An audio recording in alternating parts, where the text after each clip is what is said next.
So in this Royal Victorian greenhouse, this is a VI36, I have installed the Hooklatherm roller shades. These are really great shades. They are different from the standard Victorian ones that have the nice draped fabric, which looked very Victorian.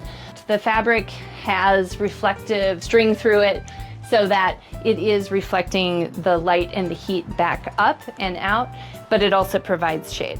If you're using it in the wintertime, in the evenings, this also reflects heat back down to the greenhouse, so it also helps keep it warm, but it's keeping it cool in the summer when the sun is hitting it. These are installed with chains up towards the rafters, and you install the chains at a V, so if you're just pulling on one roll, it's not hung from the rafter because that would just move back and forth. So you hang them from a V so they're stabilized. To retract the shade cloth, the kits come with some nice hooks, which I'll show you in a minute, but this is it retracted. It comes with this nice pull string, so you can retract both rolls. It also comes with these pull strings so that you can pull them down, and then you would just hook it onto the hooks here.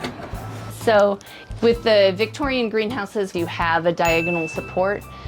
You can deal with this a few different ways. You can hang your shade cloths lower because they have the chains. You can adjust the height down farther. So you could just hang it below your diagonal support. What I did in this case is I wedged my diagonal support right between the two rolls. There are two separate rolls and there is a space in between. Once everything is up, you don't even notice it, but that allows you to put your shade cloth rolls nearly to the gable end of your greenhouse. So when you're looking at the different lengths of the shade cloths, don't just add them up and say, okay, my greenhouse is 238 inches long. I'm just gonna order enough to exactly meet 238 inches. You need at least an inch or two between the fixtures, and it's still, you get great coverage regardless.